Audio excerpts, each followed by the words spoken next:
21 सितंबर 2024 और radio activity वाले topic की आज सेकंड क्लास है। फर्स्ट क्लास में हम पढ़ा चुके हैं रेडियो एक्टिविटी क्या होती है। जो अनस्टेबल आइसोटोप न्यूक्लियाई होते हैं उनमें से इनविजिबल रेडिएशंस का स्पॉन्टेनियसली इमिट होना, it is called radio activity. ठीक है ना। रेडियो एक्टिविटी का प्रोसेस स्पॉन्टेनियस होता है और रैंडम होता है। स्पॉन्टेनियस का मतलब मैं कल की क्लास में बता चुका हूँ, लेकिन दोबारा याद दिला दूं कि स्पॉन्टेनियस का मतलब होता है कि एक ऐसा प्रोसेस जो इंसान के कंट्रोल में नहीं है। ना हम इसको स्लो कर सकते हैं, ना हम इसको फास्ट कर सकते हैं। हम कुछ भी प्रिडिक्ट नहीं कर सकते क्योंकि ये अनकंट्रोल्ड होता है। ठीक है ना? लेकिन रैंडम एक और नया लफ्ज मैंने यूज कर दिया। रैंडम का मतलब क्या होता है? पर रैंडम का सर मतलब ये होता है कि जो रेडियो एक्टिविटी का प्रोसेस है इसकी स्पीड कभी स्लो कभी फास्ट होती रहती है। ठीक। अब कल की क्लास में मैंने एक टॉपिक पढ़ाया था जीएम ट्यूब। जीएम ट्यूब में मैंने बताया था रेडियो एक्टिव सोर्स के करीब जीएम ट्यूब लाके रख दो तो उस पर नंबर लिखा हुआ आ जाता है और वो नंबर बता देता है कितने रेडिएशन हो रही है। पर नोट करना, वो जो रेडिएशन होती है ना जीएम ट्यूब के अंदर भी, वो एक नंबर पे रुकती नहीं है। वो मुसलसल इस नंबर से ऊपर नीचे होती रहेगी। आप देखिएगा जो रीडिंग है वो रीडिंग एक नंबर पे रुकेगी नहीं। वो जो रीडिंग होगी ना वो मुसलसल ऊपर नीचे ऊपर नीचे ऊपर नीचे होती रहेगी। तो अभी क्वेश्चन आएगा आज की क्लास में ऐसा, तो वो आपको जीएमटी की रीडिंग्स दिखाएगा और बोलेगा बताइए सारी रीडिंग्स एक जैसी नहीं आ रही, कभी कुछ आ रही है कभी कुछ आ रही है, इसके ऊपर कमेंट्री करें। तो आपकी कमेंट्री ये होगी कि radio activity is a random process. Radio activity is a random process, that's why इसकी जो रीडिंग होती है वो मुसलसल फ्लक्चुएट करती रहती है। Number one.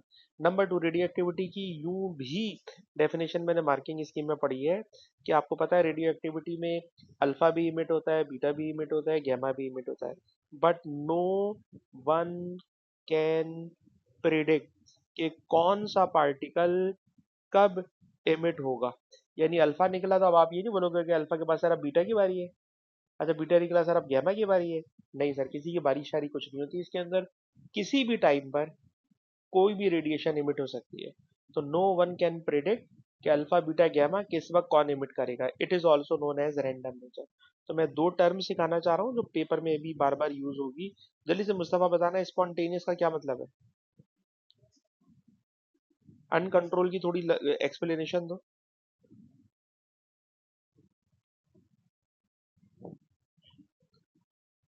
हम इसको ना फास्ट कर सकते हैं, ना स्लो कर सकते हैं, ना रोक सकते हैं। जबकि जो केमिकल रिएक्शंस होते हैं, केमिकल रिएक्शन, उसके अंदर याद है कैटलिस्ट डाल दो रिएक्शन फास्ट हो जाता है। ठीक है जनाब, टेम्परेचर बढ़ा दो रिएक्शन फास्ट हो जाता है, टेम्परेचर कम कर दो रिएक्शन स्लो हो जाता है। तो केमिकल रिएक्शंस को हम डिफरेंट वेज से स्लो या फास्ट कर सकते हैं। लेकिन ये जो प्रोसेस होता है radioactivity, sir it is uncontrollable. Suhaima तुम बताना रैंडम का क्या मतलब। हाँ, क्या मतलब, what is the meaning of random radioactivity. Spontaneous तो मैंने बता दिया, वो स्पॉन्टेनियस का मतलब कुछ और है। स्पॉन्टेनियस को मैंने हटा लिया। What is the meaning of random nature of radio activity. इसका आंसर ये है कि सर जीएम ट्यूब से जो हम रीडिंग ले रहे होते हैं वो रीडिंग एक नंबर पे रुकती नहीं है, फ्लक्चुएट करती रहती है। तो count rate keep on fluctuating. Count rate keep on fluctuating. जो रीडिंग आ रही होगी सर वो फ्लक्चुएट करती रहती है हर वक्त। इसको कहते हैं random nature, number one. Number two, ये भी कभी कभी लिखा हुआ होता है मार्किंग स्कीम में कि no one can predict when will emit alpha, when will emit beta. कब अल्फा निकलेगा कब बीटा निकलेगा कोई प्रिडिक्ट नहीं कर सकता। ठीक है, तो इन दोनों बेटा अल्फाजों को जहन में रखिएगा, अभी क्वेश्चन में आएंगे। और सुहाइमा मैं आपसे पूछूंगा क्योंकि आपने इसका आंसर सही नहीं दिया मुझे। अच्छा बेटा, अब हम आगे चलते हैं। कल बेटा मैं दो हेडिंग्स पढ़ा चुका हूँ। पहली हेडिंग पढ़ा चुका हूँ कि अल्फा बीटा गैमा की नेचर क्या है। कल मैं पढ़ा चुका हूँ अल्फा बीटा गैमा से इमिशन से क्या चेंज आ जाता है न्यूक्लियस के अंदर। तो आपको याद है अल्फा निकलने से एटॉमिक नंबर 2 कम हो जाता है, मास नंबर 4 कम हो जाता है, कल प्रैक्टिस करा चुका हूँ। बीटा निकलने से क्या होता है कल प्रैक्टिस करा चुका हूँ, गैमा से कुछ नहीं होता। तो we have done these two headings and now we will try to complete next three headings. तो चलिए जनाब नेक्स्ट 3 हेडिंग्स में स्टार्ट कर रहे हैं। Number 1, ionising power. Ionising power, ionisation का मतलब क्या होता है? तो आप सब केमिस्ट्री पढ़ते हो, आप दोनों ही। तो आपने केमिस्ट्री में आयोनाइजिंग का मतलब ये सुना है कि किसी एटम में से इलेक्ट्रॉन को निकाल कर फेंक देना, इलेक्ट्रॉन को रिमूव कर देना, इलेक्ट्रॉन को इजेक्ट कर देना। It is called ionising power. ठीक है जनाब। तो याद रखिएगा ये जो अल्फा रेज होती हैं, इन अल्फा रेज में आयोनाइजिंग पावर बहुत ज़्यादा होती है। आयोनाइजिंग पावर बहुत ज़्यादा होती है। क्यों ज़्यादा होती है? तो उसकी रीज़न समझाई जा सकती है। तो ज़रा रीज़न सुनिएगा। ये बताइए जो अल्फा पार्टिकल है, कल हमने पढ़ा कि इसकी नेचर है कि इसमें सर 2 प्रोटॉन है और 2 न्यूट्रॉन है। केमिस्ट्री हम लोग पढ़ते हैं और आपको पढ़ाते हैं कि हर एटम अपना ऑक्टेट कंप्लीट करने की कोशिश करता है, जबकि हाइड्रोजन अपना डुप्लेट कंप्लीट करने की कोशिश करता है। हीलियम तो आपको पता है कि एक नोबेल गैस होती है। अल्फा पार्टिकल जो है it is not helium atom, alpha particle is helium nucleus. It contains 2 proton and 2 neutrons, लेकिन इसके सराउंडिंग में इलेक्ट्रॉन नहीं होते। अल्फा पार्टिकल की सराउंडिंग में इलेक्ट्रॉन नहीं होते, तो इसे तो इलेक्ट्रॉन की शदीद ज़रूरत है। तो अल्फा पार्टिकल जब किसी भी ऑब्जेक्ट में से पास करता है या एयर में से पास करता है, तो इसको रास्ते में कुछ भी मिल जाए, गैस मिल जाए, कोई भी चीज़ मिल जाए, तो जनाब ये जो अल्फा पार्टिकल होता है सर, ये उस जिसमें से भी पास कर रहा होगा ना सर, उसके 2 इलेक्ट्रॉन छीन लेगा। और जब इलेक्ट्रॉन छीन लेगा तो खुद बनना चाहता है हीलियम का कंप्लीट एटम। और हीलियम का कंप्लीट एटम बनने के लिए ये किसी को नहीं छोड़ता, रास्ते में कोई भी मिल जाए उसके 2 इलेक्ट्रॉन छीन लेता है। ये कहना जुमला बहुत सुनना आसान है कि इलेक्ट्रॉन छीन लेता है, कोई बात नहीं, लेकिन जरा इसको और थोड़ा सा सुनिएगा। कहते हैं खुदा न खास्ता अल्फा पार्टिकल ह्यूमन स्किन से टकरा जाए, ह्यूमन आई से टकरा जाए, तो जिस तरह एसिड यानी तेजाब स्किन को जला देता है, आंखों को खराब कर देता है, इसी तरह याद रखिएगा अल्फा पार्टिकल भी न्यूक्लियर रेडिएशन में सबसे खतरनाक रेडिएशन अल्फा है। क्योंकि ये अल्फा इंसान की स्किन को, गोश्त को जला देता है और बहुत गंदी तरीके से जलाता है, क्योंकि ये केमिस्ट्री की जुबान में आयोनाइज कर रहा होता है, फिजिक्स के लैंग्वेज में इलेक्ट्रॉन छीन रहा होता है, और डेली लाइफ में अल्फा पार्टिकल जला देता है। तो अल्लाह पाक हिफाजत फरमाए। और अल्फा पार्टिकल जो है ये बहुत खतरनाक रेडिएशंस होती है। तो अभी याद क्या कराना चाह रहा हूँ कि आयोनाइजिंग पावर का मतलब इलेक्ट्रॉन रिमूव करने की सलाहियत, और ये एबिलिटी सबसे ज्यादा अल्फा रेज में होती है।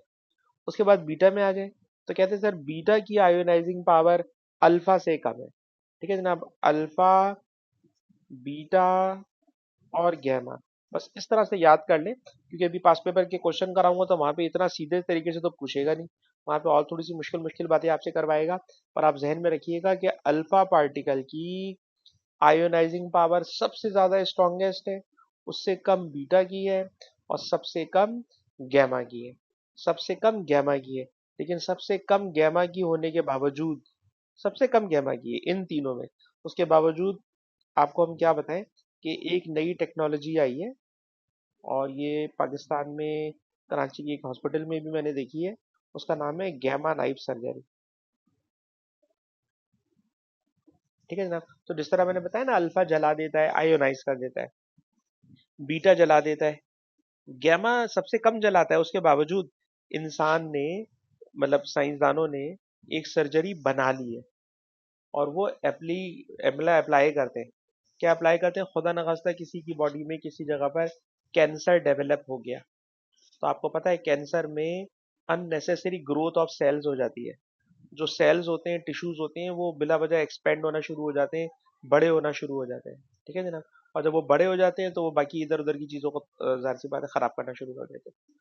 तो हम क्या करते हैं कि डॉक्टर हजरात जो सर्जरी होती है, जो कन्वेंशनल सर्जरी होती है, उसके अंदर तो जाहिर सी बात है स्किन काटते हैं, बॉडी काटते हैं, फिर बॉडी के उस ऑर्गन तक पहुंचते हैं, उस ऑर्गन तक पहुंच के फिर उस जो कैंसर के सेल्स होते हैं उनको नॉर्मल मेटल नाइफ से काटते हैं। तो ये तो एक नॉर्मल मतलब सर्जरी है। लेकिन ये जो नई सर्जरी आई है इसके अंदर क्या करते हैं जनाब, कि एक नीडल होती है, उस नीडल के साथ एक वायर लगा देते हैं। ठीक है जनाब। जो वायर होता है उस वायर को, ऑप्टिकल फाइबर का अगर आपने नाम सुना हो ना, तो फाइबर का वायर होता है, वो वायर को बॉडी के अंदर इंसर्ट कर देते हैं। और इंसर्ट करके जाहिर सी बात है जो डॉक्टर होता होगा उसको पूरा तरीका पता होगा कि किस तरीके से उसको हम पहुंचा देते हैं उस जगह तक जहाँ पे सर्जरी करनी होती है। और फिर उसी के अंदर लगा हुआ होता है कैमरा। तो जो कैमरा लगा हुआ होता है, कैमरे से वो अंदर की सारी चीजें नजर आ रही होती है। उसको बड़ी सी स्क्रीन पे देख रहे होते हैं कि ये जगह है जिसको टारगेट करना है। और टारगेट करके गैमा नाइफ से उतने पोर्शन में जितने कैंसर सेल्स होते हैं, टिश्यूज होते हैं, उनको गैमा से फायर करके जला देते हैं। और इस तरह की सर्जरी को क्या कहते हैं, गैमा नाइफ सर्जरी कहते हैं। और जिस बंदे का ऑपरेशन हो रहा होता है वो हार्डली आधे घंटे में, 1 घंटे में उसकी कैंसर की सर्जरी हो जाती है। और वो आराम से चलता हुआ आया होता है और ऐसे ही आराम से चलता बस वापस चला जाता है। ना बेहोश करना पड़ता है, ना कटिंग होती है वगैरह वगैरह। तो ये भी इंसान ने एक बहुत बड़ी चीज डिस्कवर कर ली है कि इस तरह की भी सर्जरी की जा सकती है। तो हम लोगों को फिजिक्स पढ़ने में वैसे लगती तो बुरी है, मतलब बहुत सारे मुश्किल मुश्किल कॉन्सेप्ट इसमें होते हैं। लेकिन आप ये देखो ना, फिजिक्स की वजह से हमारी डेली लाइफ में जितनी भी तरक्की हुई है लास्ट 30 ईयर्स में, ठीक है जनाब, वो सारी की सारी मेरी अपनी नज़र में फिजिक्स की मरहूने मिन्नत है। वरना आज से 35 ईयर्स पहले की मैं अपनी दुनिया देखता हूँ, यानी मैं तो वो इंसान हूँ ना, मैं वो उस एज में हूँ कि जिसमें हमने मटके से पानी भी पिया हुआ है। मटका समझते हो मुस्तफा? मुस्तफा, है ना? देखा होगा आपने कि जहाँ इलेक्ट्रिसिटी नहीं होती, फ्रिज नहीं होता, बिजली नहीं होती, तो वहां पे मिट्टी के बर्तन होते हैं जिसमें हम मटके से पानी निकाल के पीते हैं। तो ये बिल्कुल पुराने दौर की बात लगती है। और आजकल के दौर में हम कहाँ से कहाँ पहुंच गए। तो वो जो पूरा पूरी ट्रैवलिंग है जो हमने देखी है, अपनी नजर में तो सारी की सारी फिजिक्स वालों ने करा के दी है। फिजिक्स बेस है, उसको आगे लेके साइंस को उन्होंने कहाँ से कहाँ टेक्नोलॉजी पहुंचा दिया है। खैर वापस आ रहे टॉपिक की तरफ। जो बात याद रखने वाली है वो सिर्फ इतनी सी, जो मैं बोलने जा रहा हूँ स्वयं आपसे पूछूंगा। आयोनाइजिंग पावर का मतलब सर, आयोनाइजिंग पावर का मतलब होता है किसी एटम में से इलेक्ट्रॉन्स को रिमूव कर देना। अल्फा बीटा गैमा में किसकी आयोनाइजिंग पावर ज्यादा है? सर सबसे हाईएस्ट आयोनाइजिंग पावर अल्फा की है, और इतनी ज्यादा है कि जला देती है। सबसे कम गैमा की है, सबसे कम गैमा की होने के बावजूद सर ये भी जला देती है। और इससे हम लोग कर रहे हैं गैमा नाइफ सर्जरी। जी सुहाइमा, सिर्फ बता दो आयोनाइजिंग पावर का क्या मतलब है।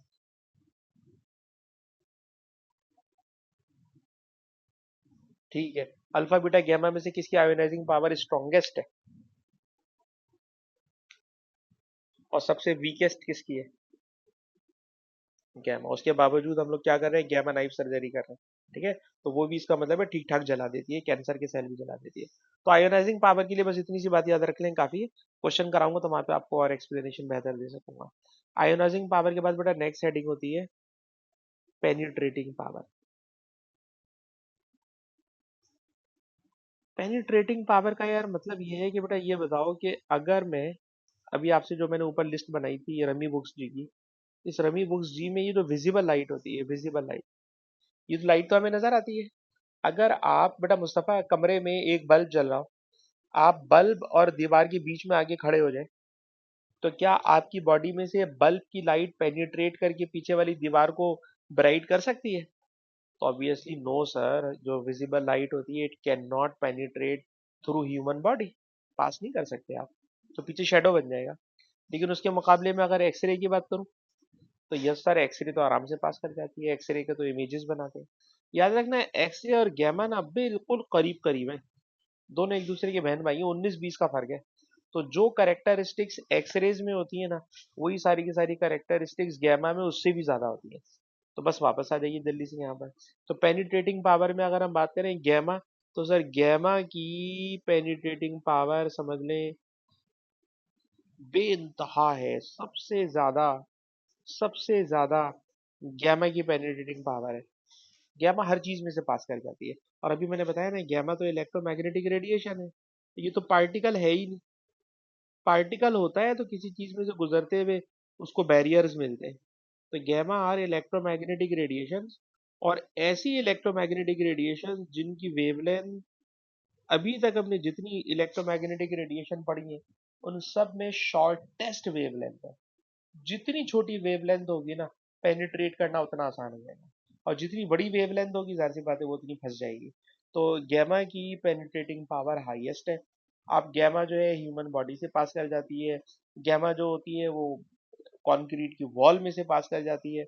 और गैमा को रोकने का हमारे पास सिर्फ एक तरीका है, और वो तरीका क्या है कि अगर आपके पास लेड की थिक वॉल हो। एक तो कंक्रीट वॉल होती है, एक लेड की थिक वॉल हो। तो लेड की थिक वॉल में से gamma rays can not pass. इसको रोकने का सिर्फ एक तरीका है, लेड। ठीक है। अच्छा, अब इसके कन्वर्सली चले। कन्वर्सली चले तो अल्फा, हाँ बेटा बोले।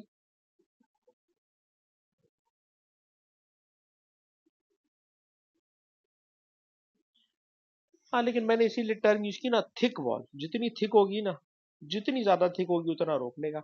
अब आपकी टीचर ने कोई थिन वॉल ले ली होगी तो उसने खाली स्लो किया होगा। ठीक है ना। थिन होगी तो खाली रोक मतलब स्लो कर पाएगी बहुत। मैंने थिक ले ली, अब वो थिक ले ली तो स्टॉप करा देगी। तो हम आपकी टीचर की बात को भी गलत नहीं कह रहे। उन्होंने थिन ली होगी, हमने थिक ले ली। ठीक, पर इससे कोई फर्क नहीं पड़ रहा बेटा, जल्दी से आगे चलो। अब आ जाओ सबसे मुश्किल बात अल्फा के ऊपर। कहते हैं सर अल्फा की पेनिट्रेटिंग पावर लीस्ट है, सबसे कम पेनिट्रेटिंग पावर है। इतनी कम पेनिट्रेटिंग पावर कि अगर इसको एयर में से पास कराऊं, एयर में से, तो भाई एयर में भी ना ये हार्डली 10 सेंटीमीटर तक जा सकती है, मैक्सिमम 10 सेंटीमीटर तक। और 10 सेंटीमीटर बहुत छोटा होता है। मेरे ख्याल में 10 सेंटीमीटर हमारे फिंगर के साइज के बराबर होगा हार्डली। ठीक है ना। तो जो अल्फा रेज होती हैं वो एयर में हार्डली 10 सेंटीमीटर जा सकती हैं। और अगर इनके आगे मैं पेपर ला के रख दूं, टिश्यू पेपर ला के रख दूं, तो ये टिश्यू पेपर से भी स्टॉप हो जाएंगी। टिश्यू पेपर से भी नहीं पास हो सकती। तो जिस तरह मैंने कहा गैमा थिक लेड वॉल से स्टॉप हो जाएगा, थिन से स्लो हो जाएगा। जबकि अल्फा जो है, सर अल्फा एयर में भी हार्डली 10 सेंटीमीटर जा सकेगा। तो 10 सेंटीमीटर क्यों में रुक जाता है? ओ भाई चक्कर ये है, 0 से 10 सेंटीमीटर जाते ही उसको रास्ते में जितनी भी एयर मिलती है ना बेटा, वो उस एयर को कर देता है आयोनाइज। और जब वो आयोनाइज कर देगा मतलब एयर के वो इलेक्ट्रॉन छीन लेगा। तो एयर को आयोनाइज कर देगा और खुद बन जाएगा हीलियम गैस। और जब हीलियम गैस बन जाएगा तो हीलियम गैस जाहिर सी बात है गैस है, वो तो नीचे से ऊपर भाग जाती है। तो अल्फा पार्टिकल जो होते हैं वो ज्यादा पेनिट्रेट नहीं कर सकते। अब आ रही है बीटा में। सर बीटा दोनों के दरमियान में, जब बीटा दोनों के दरमियान में है तो बीटा के लिए क्या करेंगे? सर बीटा के लिए सर एयर में इसकी रेंज है 100 सेंटीमीटर, यानी 1 मीटर कह लो। ठीक है जनाब। एयर में इसकी रेंज है 100 सेंटीमीटर। सर ये पेपर में से तो पास कर जाएगी, पेपर में से पास कर जाएगी। लेकिन अगर इसको मैं प्लास्टिक में से पास कराऊं तो स्टॉप हो जाएगी। ठीक है ना। पेपर बारीक होता है, प्लास्टिक जो है जाहिर सी बात है उससे थोड़ा मुश्किल चीज़ है। प्लास्टिक में से पास नहीं कर पाएगी। और सबसे आपके पास पेपर में या तो प्लास्टिक से मैंने देखा उसको रुकवाते हैं, या अल्मीनियम कैन में से, अल्मीनियम फॉइल में से रुकवा देते हैं। अल्मीनियम डेली लाइफ में क्या होता है? सर ये जो हम लोग पेप्सी और इस तरह की जो कोल्ड ड्रिंक्स पीते हैं इसके लिए जो मेटल कैन्स होते हैं वो अल्मीनियम फॉइल के बने हुए होते हैं, तो इसमें से भी पास नहीं हो सकते। ठीक है जनाब। तो सबसे ज्यादा जो पेनिट्रेटिंग पावर है वो गैमा की है, उससे कम जो पेनिट्रेटिंग पावर है वो बीटा की है, और सबसे कम जो पेनिट्रेटिंग पावर है वो अल्फा की है। अच्छा, मेरा दिल चाह रहा है एक डायग्राम दिखाने के लिए, क्योंकि मेरे ख्याल में जो पिक्चर होती है वो दिमाग के अंदर ज़्यादा अच्छी बैठ सकती है। तो ज़रा इस वाली डायग्राम को आप देखिएगा, तो मेरे ख्याल में ज़रा मुझे समझाना आसान हो जाएगा। देखिएगा, ये कंपैरिजन दिखाया गया अल्फा, बीटा, गैमा। ठीक है। बताइए अल्फा टिश्यू पेपर से ही स्टॉप करा दी गई है।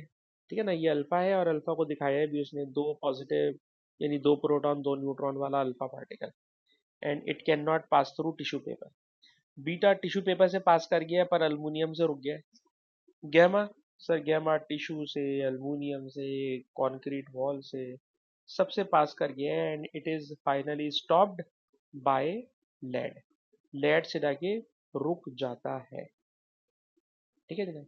और जो बात आपकी टीचर ने कही वो बेटा बस मुझे यहाँ नजर आ रही है कि गैमा रेज स्लो हो जाती हैं, वीक हो जाती हैं, उनकी इंटेंसिटी रिड्यूस हो जाती है, आधी रह जाती है अगर 1 या 2 सेंटीमीटर थिक लेड हो। तो 1 या 2 सेंटीमीटर से वो स्लो हो जाएंगी और मेरे ख्याल में मैं बहुत मोटी प्लेट ला के रख दूंगा तो स्टॉप हो जाएंगी। अच्छा जी, उसके बाद आ जाइए वापस अपने पेज के ऊपर। तो और यूं कहना चाहता हूँ कि इसकी पेनिट्रेटिंग पावर का सवाल पेपर में कैसे आता है, तो मुझे थोड़ा समझाना पड़ेगा क्योंकि इसकी पेनिट्रेटिंग पावर का सवाल आपके लिए वाकई बहुत मुश्किल हो जाएगा समझना। तो ज़रा वो मैं थोड़ी सी प्रैक्टिस कराना चाह रहा हूँ। कल बेटा मैंने एक रिकॉर्डिंग करते वक्त भी एक बात बोली थी, GM tube. GM tube sir एक डिजिटल डिवाइस है, स्क्रीन के ऊपर डिजिटल नंबर लिखा हुआ आ जाता है और इसके आगे ये वायर लगा हुआ है। सर वायर के आगे ये एक ट्यूब लगी हुई, इसी ट्यूब का नाम जीएम ट्यूब है। ठीक है सर। फॉर एग्जांपल ये मेरे पास एक रेडियो एक्टिव सोर्स है और इस रेडियो एक्टिव सोर्स में से मुझे नहीं पता कि अल्फा इमिट हो रही है, बीटा इमिट हो रही है, गैमा इमिट हो रही है या कुछ भी इमिट नहीं हो रहा। ठीक है जनाब। तो ये मैंने इसके सामने ला के रख दिया है। अच्छा, जीएम ट्यूब के सामने जब मैंने सोर्स को ला के रखूंगा तो ऑब्वियसली कोई ना कोई रीडिंग लिखी भी आ जाएगी। लेकिन ये बताइए कि अगर मैं सोर्स हटा दूं, कोई सोर्स मैंने नहीं रखा हुआ, तो अब मैंने जीएम ट्यूब को स्विच ऑन किया है, तो मैं एक्सपेक्ट कर रहा हूँ कि जीएम ट्यूब की रीडिंग जीरो आएगी क्योंकि कोई है ही नहीं चीज सामने, कोई सोर्स नहीं है, no radioactive sample in front of GM tube. तो आई एम एक्सपेक्टिंग कि इसके ऊपर कोई रीडिंग नहीं आएगी। लेकिन मैंने नोट किया कि जैसे ही मैंने जीएम ट्यूब को स्विच ऑन किया तो स्क्रीन के ऊपर रीडिंग लिखी भी आ रही है 50। तो मुस्तफ़ा ने तो स्कूल में ये टॉपिक पढ़ा हुआ है, इसलिए हम ये पूछना चाहेंगे मुस्तफ़ा, विदाउट सैंपल अगर कोई रीडिंग आ रही हो तो उसको क्या बोलते हैं? कोई सैंपल नहीं है जीएम ट्यूब के सामने, फिर भी रीडिंग आ रही है, तो ऐसी रीडिंग को क्या कहते हैं? इसे कहते हैं बैकग्राउंड रेडिएशन। ठीक है। ऐसी रेडिएशन जो सोर्स के बगैर आ रही है, सैंपल के बगैर आ रही है, कुछ सामने नहीं रखा फिर भी रीडिंग आ रही है, तो it is called background radiation.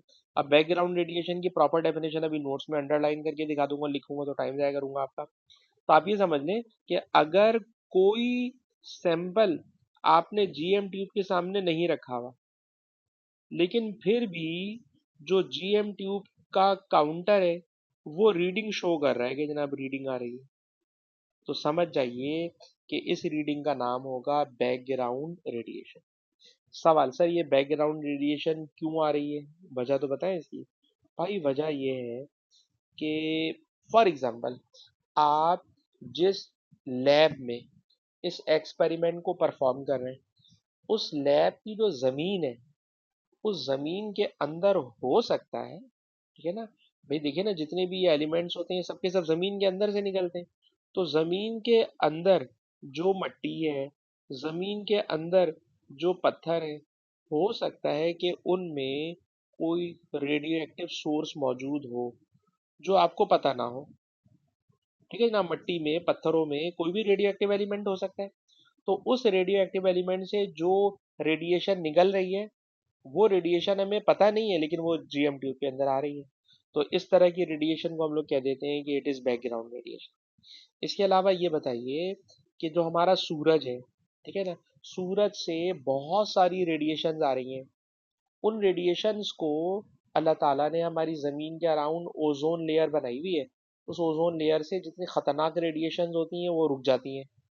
लेकिन फिर भी कुछ ना कुछ रेडिएशन, क्योंकि हमने जो ओजोन लेयर है उसको खराब करते जा रहे हैं, तो कुछ ना कुछ रेडिएशन जमीन तक पहुंच जाती हैं।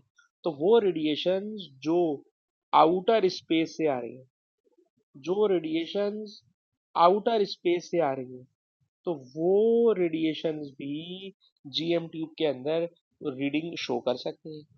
इसके अलावा मैं कराची में रहता हूँ। कराची में एक इदारा है जिसका नाम है कैनप। ठीक है। ये जो कैनप है इसका नाम है Karachi atomic nuclear power plant. ये जो न्यूक्लियर पावर प्लांट है ये बिजली बना रहा है, लेकिन ये जो बिजली बना रहा है ये न्यूक्लियर पावर से बिजली बना रहा है। जब ये न्यूक्लियर पावर से बिजली बना रहे हैं, इस चैप्टर में हम पढ़ेंगे फिशन रिएक्शन से बिजली बना रहे हैं, तो उसमें भी रेडियो एक्टिव मटीरियल यूज हो रहा है, और इसीलिए कैनप की सराउंडिंग में बहुत थिक कंक्रीट की वॉल्स बनाई भी होती हैं। लेकिन मैंने बताया ना, गैमा तो उसमें से भी बाहर आ सकती है। तो कोशिश तो करते हैं प्रोटेक्ट करने की, लेकिन कुछ ना कुछ रेडिएशंस हमारे इन्वायरमेंट में, हमारी सराउंडिंग में आ सकती हैं। इसी तरह बेटा जो हॉस्पिटल्स होते हैं, उन हॉस्पिटल्स में हर वक्त एक्सरेज हो रहे होते हैं। तो मैंने बताया ना, एक्सरेज जो है वो एक्सरे गैमा रे एक ही जैसी चीज है, 19-20 का फर्क है। तो जो जीएम ट्यूब है, उसे तो नहीं पता कि ये एक्सरे आ रही है या गैमा रे आ रही है, तो वो एक्सरे को भी डिटेक्ट कर लेता है। तो हॉस्पिटल्स की वजह से, न्यूक्लियर पावर प्लांट की वजह से, सॉइल या रॉक्स के अंदर रेडियो एक्टिव मटीरियल होने की वजह से, या आउटर स्पेस से आने वाली रेडिएशंस की वजह से, कोई भी नेचुरल सोर्स हो सकता है जिसकी वजह से जीएम ट्यूब के ऊपर रीडिंग अपीयर हो रही होती है without sample, and it is known as background radiation. It is known as background radiation. Mustafa, जो भी आप बोल सकते हो जरा बोल के बताओ, ये बैकग्राउंड रेडिएशन क्या चीज है बेटा?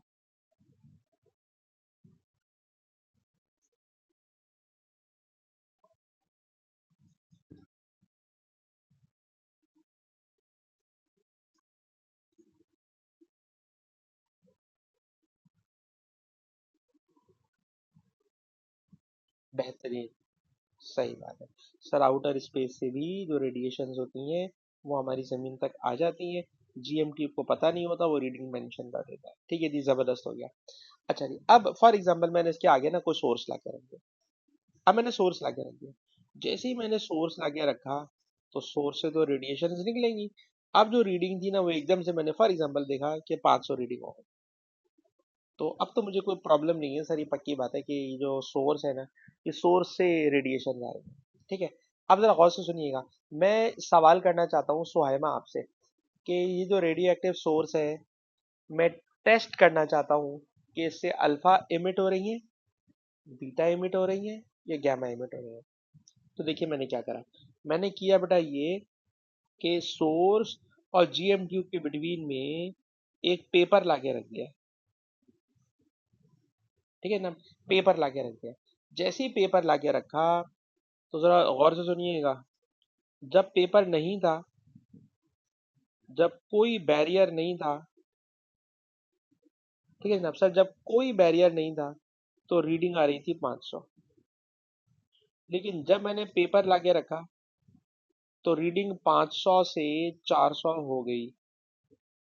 तो आप मुझे बताइए, अल्फा है या नहीं?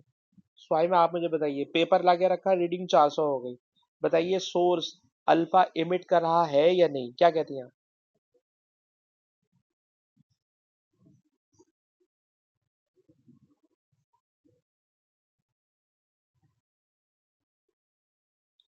ठीक है जी, आपने जो आंसर किया ना, उस आंसर के अंदर वो कॉन्सेप्ट दूर दूर तक नहीं जो मैं समझाना चाह रहा हूँ। तो जरा बेटा कॉन्सेप्ट को सुनिएगा। जब पेपर नहीं था, तो रीडिंग थी 500।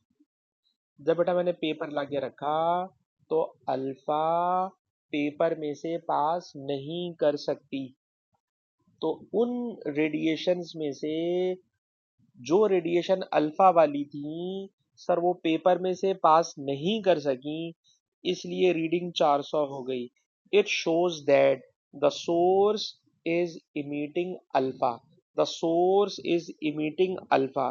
ये जब की बात है जब रीडिंग 500 से 400 हो गई। लेकिन गौर से सुनना बेटा, रीडिंग पेपर के बगैर 500 थी, मैंने पेपर लाके रख दिया, अभी भी 500 है। तो इसका मतलब ये हुआ अल्फा इमिट हो ही नहीं रहा होगा, क्योंकि अगर अल्फा होता, तो in presence of paper reading decrease हो जाती। When paper is inserted between source and GM tube, अगर रीडिंग फॉल कर जाए, तो अल्फा होगा, क्योंकि वो अल्फा पेपर से स्टॉप हो गया होगा। और अगर मैंने बीच में पेपर लाके रखा और रीडिंग में कोई चेंज नहीं आया, इसका मतलब है अल्फा था ही नहीं। इसका मतलब है अल्फा था ही नहीं, क्योंकि जब पेपर रखा तब भी रीडिंग 500, पेपर नहीं रखा तब भी रीडिंग 500। अल्फा था ही नहीं, तो कोई रीडिंग में चेंज नहीं आया, तो if no change in reading, no alpha. लेकिन अगर रीडिंग डिक्रीज हो गई, तो अल्फा है। सुहाइमा बताइए, अल्फा का टेस्ट कैसे करते हैं?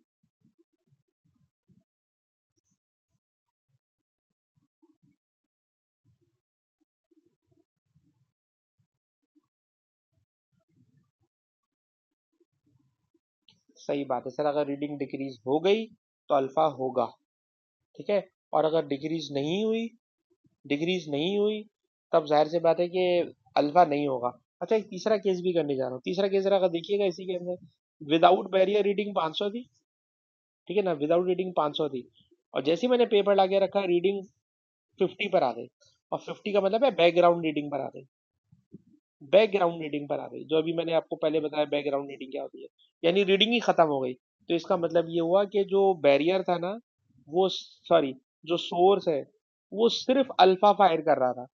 जैसे ही आपने पेपर लाके रखा, सारे अल्फा गायब हो गए। जब सारे अल्फा गायब हो गए तो रीडिंग फॉल करके बैकग्राउंड रीडिंग के बराबर आ गई। अगर रीडिंग बैकग्राउंड के बराबर आ गई तो सिर्फ अल्फा फायर कर रहा है, सिर्फ अल्फा थे। और अगर ये रीडिंग बैकग्राउंड के बराबर नहीं आई है, बैकग्राउंड के थोड़ी बराबर आई है, सिर्फ थोड़ी सी कम हुई है, तो इसका मतलब है कि अल्फा भी है सर, बीटा भी है, और गैमा भी हो सकता है। अल्फा बीटा गैमा तीनों हो सकते हैं, उनमें से सिर्फ थोड़ी सी कम हुई है, तो अल्फा तो पक्का डिसाइड हो गया है, लेकिन बीटा और गैमा भी हो सकते हैं। लेकिन अगर वो बैकग्राउंड रीडिंग के बराबर आ गया तो इसका मतलब है ओनली अल्फा इमिशन हो रहा है सोर्स में से, ओनली अल्फा इमिशन हो रहा है सोर्स में से। जी मुस्तफा, मुझे बताना कि विदाउट बैरियर रीडिंग 500 है, पेपर लाके रखा है, रीडिंग हो गई 50, अगर 50 हो गई तो क्या मतलब है, और अगर 400 हो गई तो क्या मतलब है जी।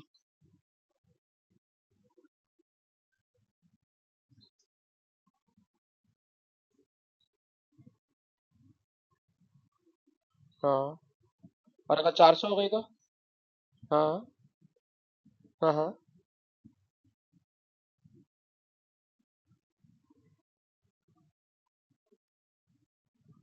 हाँ,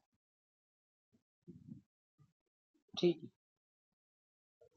ठीक है। अच्छा, जो अभी मैं क्वेश्चन कराने जा रहा हूँ उस क्वेश्चन में ना केस जो बी वाला है ना, बी वाला, वो बी वाला एग्जाम में इस तरह से आया हुआ है, जरा गौर से सुनना। कोई सोर्स नहीं था, रीडिंग आ रही थी 500, जैसे ही पेपर लाके रखा, तो रीडिंग हो गई 510, 510 हो गई। तो सवाल है सर 510 क्यों हो गई, तो जरा गौर से सुनिएगा। भाई सर पेपर लाके रखा है ना, तो 500 और 510 सर एक ही जैसी रीडिंग है, ये रीडिंग फ्लक्चुएट हो रही होती है ना, इसलिए 510 हो गई। आपको याद है अभी मैंने शुरू में पढ़ाया था कि रेडियो एक्टिविटी रैंडम है।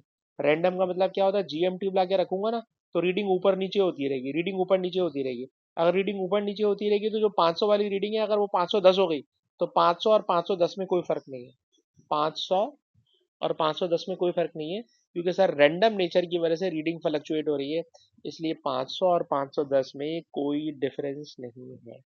इसका मतलब अभी भी वही है कि मैंने पेपर ला के रखा, कोई रीडिंग में चेंज नहीं आया। 500 एंड 510 का मतलब है कोई चेंज नहीं है, and the source is not emitting alpha particle. अच्छा जी, ये अल्फा का टेस्ट हो गया, और अल्फा के टेस्ट को मैंने समझा तो दिया है, लेकिन समझाने के साथ साथ मैं चाहूँगा कि आप इस पैराग्राफ को भी ज़रूर याद कीजिएगा। ये पैराग्राफ ये रहा, तो देखिएगा, टेस्ट फॉर अल्फा, यार ये सवाल आता है पेपर में इसलिए मैं इसको इतना ज़्यादा लंबी कर रहा हूँ। Test for alpha, test for alpha में क्या लिखा है जरा सुनो। पहले बैकग्राउंड रीडिंग नोट कर लें, ठीक है। उसके बाद फिर सोर्स को जीएम ट्यूब के सामने रख दें, फिर रीडिंग को नोट कर लें, फिर एक पेपर की शीट दोनों की बिटवीन में ला के रख दें। अगर रीडिंग डिक्रीज हो जाए, बैकग्राउंड रीडिंग के बराबर आ जाए, तो इसका मतलब है कि अल्फा पार्टिकल जो है वो सोर्स में से एमिट हो रहे हैं, जब भी वो पेपर में से पास नहीं होगा। और इसका कन्वर्सली मैंने नहीं लिखा, लेकिन समझा मैंने आपको दिया, ठीक है। ये तो अल्फा का टेस्ट हो गया। अब मैं जा रहा हूँ बीटा का टेस्ट करने के लिए, अब मैं जा रहा हूँ बीटा का टेस्ट करने के लिए। ये बताइए बीटा किससे स्टॉप हो जाता है, बीटा किससे स्टॉप हो जाता है, तो आप कहेंगे सर जो बीटा है ना सर, वो अल्मीनियम फॉयल से स्टॉप होता है, ठीक है ना। अब जो बीटा होता है सर, वो अल्मीनियम के फॉयल से स्टॉप होता है। तो अगर मैं बीच में अल्मीनियम ला के रखूंगा तो रीडिंग कम होगी, और अगर रीडिंग चेंज नहीं हो रही तो इसका मतलब है बीटा है ही नहीं, ठीक है। तो जो टेस्ट अभी मैंने पेपर के लिए सिखाया है ना, वही टेस्ट आप किसके लिए कर सकते हो, अल्मीनियम फॉयल आके कर सकते हो। और गैमा को किससे स्टॉप करोगे सर, गैमा को हम स्टॉप कर सकते हैं बाय लेड। पर बीटा और गैमा पे मैं लंबी इसलिए नहीं कर रहा, क्योंकि अभी जो मैंने ऊपर टेक्निक सिखाई है उसी टेक्निक को सामने रखते हुए अभी रीड एंड राइट का एक सवाल कराऊंगा, और आपको इंशाल्लाह ये वाली बात समझा दूंगा। तो बस इतनी सी बात ध्यान में रखिएगा, अल्फा का टेस्ट सर पेपर से करते हैं, बीटा का टेस्ट अल्मीनियम फॉयल से करते हैं, और गैमा का टेस्ट लेड की शीट से करते हैं। और क्या टेस्ट होता है वो भी आपको मैंने बता दिया कि रीडिंग में अगर चेंज आ जाए, रीडिंग डिक्रीज हो जाए तो वो रेडिएशन है, और रीडिंग में कोई चेंज ना आए तो इसका मतलब है वो रेडिएशन नहीं है। अच्छा जी, अब इसकी आखिरी हेडिंग रह गई है डिफ्लेक्शन। डिफ्लेक्शन की हेडिंग ऐसी है जो मैं बातों बातों में पहले ही समझा चुका हूँ। वो हेडिंग जनाब ये है कि अगर दो प्लेटें हों, एक पॉजिटिव और एक नेगेटिव, तो पॉजिटिव और नेगेटिव प्लेट्स के बिटवीन का जो रीजन होता है, this region is called electric field. The region between positive and negative plate, it is called electric field. इस इलेक्ट्रिक फील्ड में, ठीक है, आपने अल्फा बीटा गैमा को एंटर किया। अल्फा बीटा गैमा में से आप नोट कीजिएगा, आप नोट कीजिएगा कि जो अल्फा है सर वो नेगेटिव प्लेट की तरफ डिफ्लेक्ट होता है, जो बीटा है वो पॉजिटिव प्लेट की तरफ रिफ्लेक्ट होता है, और सर जो गैमा है वो बिल्कुल सीधा चला जाता है। आप कहेंगे सर आपने गैमा को बिल्कुल सीधा बनाया, मुझे समझ में आ रहा है, लेकिन अल्फा और बीटा को डिफ्लेक्ट तो किया है अपोजिट डायरेक्शन में, पर अल्फा को लेस डिफ्लेक्ट किया है। लेस डिफ्लेक्शन का मतलब उसके रास्ते को थोड़ा सा बेंड किया है। यानी कि अगर आप गाड़ी चला रहे हो तो आप समझ लें कि आपने स्टेयरिंग को बहुत थोड़ा सा डिफ्लेक्ट करोगे तो अल्फा वाला रास्ता बनेगा, और अगर आप ज़्यादा स्टेयरिंग को डिफ्लेक्ट करोगे तो बीटा वाला रास्ता बनेगा। तो बीटा की डिफ्लेक्शन ज़्यादा है, अल्फा की डिफ्लेक्शन कम है। वजह, भाई वजह ये है कि सर ये जो बीटा पार्टिकल है ना, ये बीटा पार्टिकल इलेक्ट्रॉन है, और याद रखिएगा इलेक्ट्रॉन बहुत लाइटर पार्टिकल है। इतना लाइटर पार्टिकल कि कल जब मैं बीटा के बारे में लिख रहा था तो ऊपर जीरो लिखवाया था, नीचे -1 लिखवाया था, कि इसका मास ना होने के बराबर होता है। चार्ज -1 है, चार्ज -1 है, but mass is negligible. Mass zero, mass बहुत कम है। जितना कम मास होगा, जितना लाइटर पार्टिकल होगा, उतना ज्यादा डिफ्लेक्ट करेगा। जितना लाइटर पार्टिकल होगा उतना ज्यादा डिफ्लेक्ट करेगा। तो जनाब बीटा पार्टिकल का डिफ्लेक्शन ज्यादा होता है। अल्फा भारी पार्टिकल है जनाब, अल्फा भारी भारी पार्टिकल है। यानी आप समझ लें कि एक अंदाजा बता रहा हूँ आपको कि एक अल्फा पार्टिकल का मास तकरीबन 7,500 बीटा पार्टिकल के मास के बराबर है। ठीक है जनाब, एक अल्फा पार्टिकल का मास तकरीबन 7,500 बीटा पार्टिकल के मास के बराबर है। इसका मतलब ये हुआ कि अल्फा बहुत भारी है, बीटा बहुत हल्का है, इसलिए अल्फा का डिफ्लेक्शन बहुत कम है, बीटा का डिफ्लेक्शन बहुत ज़्यादा है। और गैमा, सर गैमा में तो no deflection, why? Because they have no electric charge. Sir अब चार्ज है ही नहीं तो उसके अंदर कोई डिफ्लेक्शन नहीं है। तो इलेक्ट्रिक फील्ड में डिफ्लेक्शन तो यूँ हो गई। अब आ रही है मैग्नेटिक फील्ड। मैग्नेटिक फील्ड का मतलब, तो भाई मैग्नेट का चैप्टर अभी मैंने आपको नहीं पढ़ाया है। ठीक है जनाब, आप लोगों की स्कूल की फरमाइश पर हम पहले न्यूक्लियर में आ गए, लेकिन अभी मैग्नेट का चैप्टर मैंने नहीं पढ़ाया है। ये नॉर्थ पोल है बेटा, ये साउथ पोल है। इन दोनों के बिटवीन में जो फील्ड होती है, इस फील्ड को बोलते हैं मैग्नेटिक फील्ड। इस मैग्नेटिक फील्ड में भी जब आप अल्फा बीटा गैमा को भेजोगे तो गैमा तो डिफ्लेक्ट नहीं होता, लेकिन आप देखिएगा अल्फा भी डिफ्लेक्ट होगा, बीटा भी डिफ्लेक्ट होगा। और उनकी जो डिफ्लेक्शन होगी ना भाई, वो इतनी सिंपल नहीं होती जैसे मैंने इलेक्ट्रिक फील्ड की दिखाई है। तो हम आपको आगे चल के एक टॉपिक पढ़ाएंगे, लेफ्ट हैंड रूल। मेरे ख्याल में मुस्तफ़ा ने इसका नाम सुना हुआ होगा। मुस्तफ़ा नाम सुना हुआ लेफ्ट हैंड रूल का? हाँ, तो जो लेफ्ट हैंड रूल है, हम अप्लाई करते हैं लेफ्ट हैंड रूल, और फिर उससे डिफ्लेक्शन मालूम करते हैं कि अल्फा बीटा गैमा किस तरफ डिफ्लेक्शन इनमें मिलेगा। तुमने नाम सुना है सुहाइमा लेफ्ट हैंड रूल का? सिर्फ नाम, मैं ये नहीं पूछ रहा ये क्या चीज़ होती है। बस ठीक है। तो आप दोनों बच्चों की स्कूल के टीचरों ने, इसका मतलब है थोड़ा थोड़ा तो खैर सबने पढ़ाया हुआ है, ठीक है ना, लेकिन उस चीज़ को इंशाल्लाह रिफाइन करने की ज़रूरत है, जो इंशाल्लाह हम लोग क्लास करते हुए रिफाइन कर लेंगे। ठीक है जी, रिकॉर्डिंग बंद कर।